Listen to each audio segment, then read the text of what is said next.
Are you ready to be strong? Here's the soul you thought you lost. Here are the myrtles and olives, deserts and brooks, entire continents I created for you. Here I am, the one who declares you have nothing to fear and nothing to prove, who conceived you, sold you, calls you and carries you, strengthens and stirs. Are you ready to be strong? Time to remake the world. Are we ready to be strong? We live in an age of extremism, where our values are challenged with each step, where we are less and less sure of truth, and forced to make critical decisions based on little information. An age where it becomes difficult, more difficult, to do justice and love goodness and walk humbly with your God as we are charged by our prophet Micah. The path before us seems murky, pitfalls everywhere. The complexities of merely existing in this time and place, in this moment and history, are staggering. I feel it every day. I bet you do too. We see the multifacets of extremes in many forms, the increased pressure of political extremes. Extremes that no longer just reside in Washington, D.C., but have infiltrated far and wide, a cult of personality, truly a cult. Hard-won human rights bandied about for political gain without much care about real human consequences. These extremes look like the farcical and incredibly harmful Don't Say Gay law in Florida. The dozens and dozens of anti-trans laws masquerading as religious or parental rights protections. The renewed zeal for literary censorship at such levels of extreme absurdity, like banning seminal and soul-changing books like The Diary of Anne Frank or To Kill a Mockingbird. Earlier this year, a top administrator in Southlake, Texas, advised teachers that if they have a book about the Holocaust in their classroom, they should also offer students access to a book from an opposing perspective to comply with a new extreme law that requires teachers to present multiple perspectives when discussing widely debated and currently controversial issues. It's almost laughable because it doesn't quite seem like a real thing that could be happening in 2022 in this country predicated on freedom. But here we are, and it's not at all funny. Nor are the new bills across the country being introduced that restrict necessary health care for trans youth or exclude trans youth from athletics or force teachers and school administrators to out students to their parents, no matter the dire consequences. We see these extremes in the growing divide between wealthy and poor, the white power fanaticism that is a cancer in this country, and the continued and constant othering of any perceived minority in almost every direction. And with the loss of Roe v. Wade and basic human health care rights, the majority is now under attack. All of us can and will be affected, whether or not we are capable of or wanting to reproduce, because the implications of the loss of body autonomy will reach farther than we can know in this moment. We sit heavy on this Rosh Hashana with the weight of it all. Unetanet hokef, kedushat hayom ki hu nora vayom. Let us proclaim the sacred power of this day. It is awesome and full of dread. These opening words of Unetanet hokef offer its own extremes. the extremes of our theology with God as the ultimate judge, in complete control over our lives, deciding who will make it to the next year and who will not. We are the fearful and imperfect subjects, the creation, not the creator. We plead with God for forgiveness and mercy, knowing that it might not be granted to us all. Today, God is not partner. God is omnipotent, all-powerful. Today is a day of extremes. Complacency is the easy road. We each know it well because sometimes we need the easy road, and that's okay. Sometimes. To be overwhelmed by the demands of this holiday season or the sheer volume of injustice in the world, thrown from one extreme to the next in our own backyard across the world. There are too many causes, too many people clamoring for our attention. Tekiah, let the sound of the shofar shake us from the easy road today, and in the year ahead, and offer the strength we need and urge us forward in action. We are not a community that has ever rested too long in the easy road. We are not a people who can stand idly by. Rabbi Abraham Joshua Heschel, 20th century renowned Jewish philosopher and civil rights activist, said, "A Jew is asked to take a leap of action rather than a leap of thought." So let us carry the weight of existence together. Let us use our voices together. Let us take the leap of action as a community together. Let this new year of 5783 be our year of action. The time is now. Let this be a year where we look outside just our own needs and focus how we live and project our values, on how we make decisions that reflect our values. We start here in community with one another. Our sages taught, when we see a multitude of Israel together, recite this blessing: "Blessed are you who knows all secrets." Why?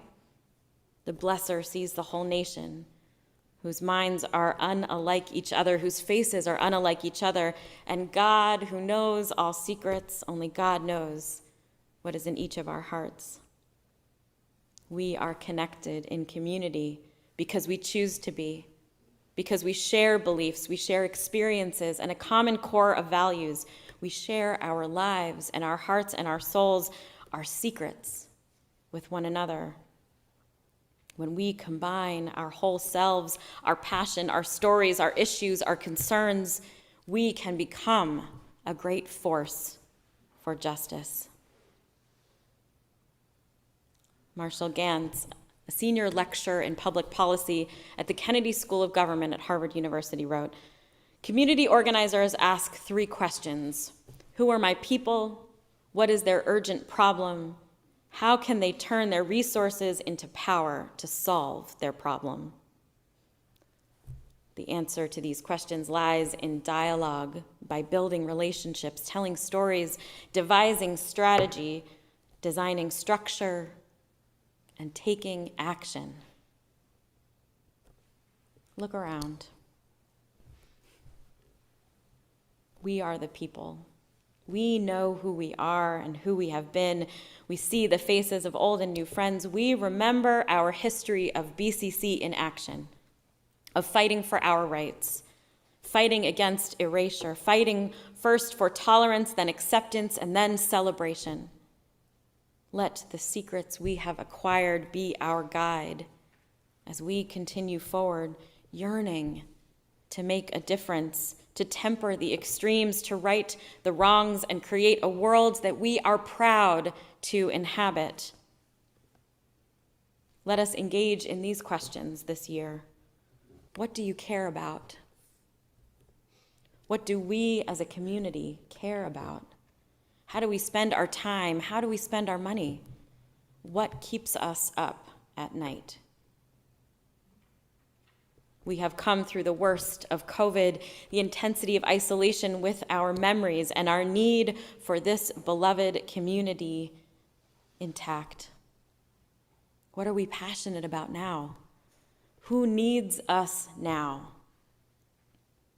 Let us start this new year in contemplation, learning about ourselves in order to act, in order to make a difference.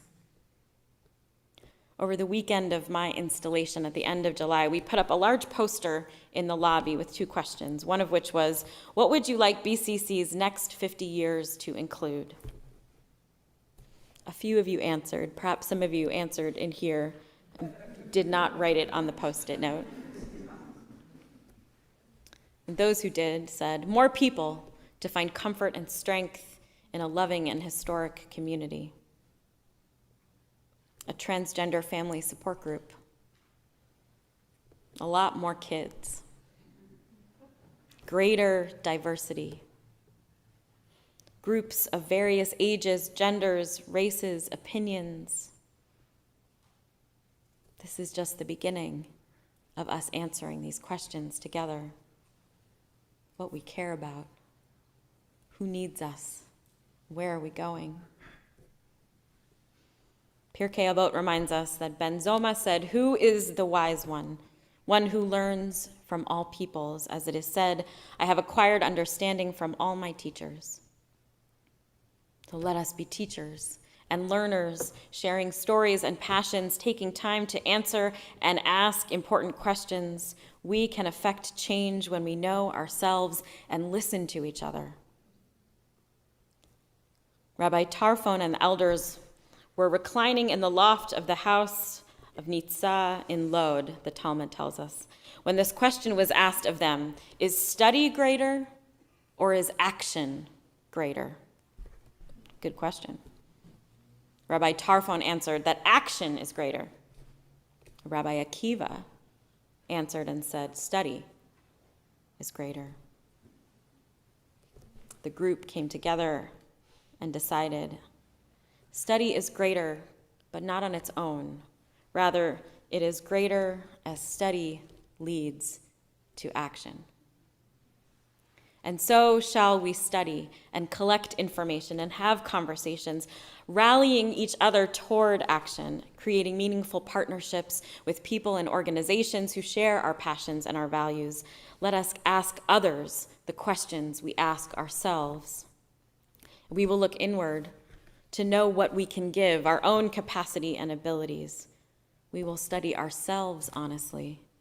A year of action isn't meant to deplete and drain, but rather reinvigorate, offer sustenance, reminding us of the opportunity we have to change the world.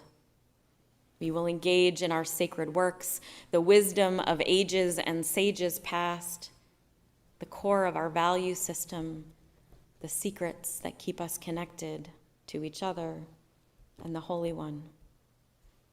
And slowly but surely we will get to know ourselves better, our fellow BCC friends better. Our action plan will emerge bit by bit like a statue from a block of granite. And then we get excited.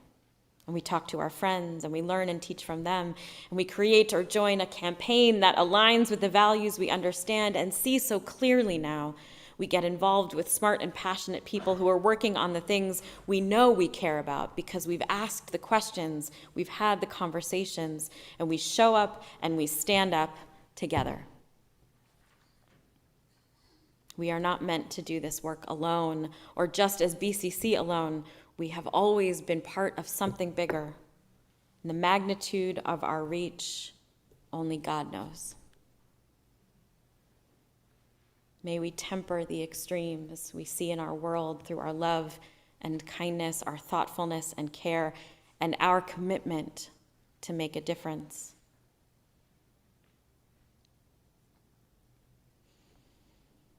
The first Native American Poet Laureate of the United States was appointed in 2019, Jo Harjo. Her poetry often echoes the trauma of the Creek Nation of which she's a part, but her visionary justice-seeking art transforms personal and collective bitterness into beauty. trauma into healing. As we contemplate our year ahead, a year of action, I leave you with her words.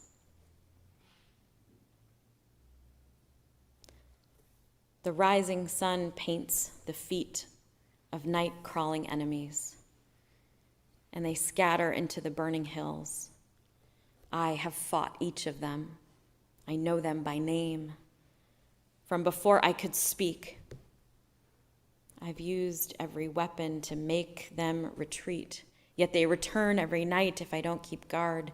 They elbow through openings in faith, tear the premise of trust, and stick their shields through the doubt of smoke to challenge me. I grow tired of the heartache of every small and large war passed from generation to generation. But it is not in me to give up.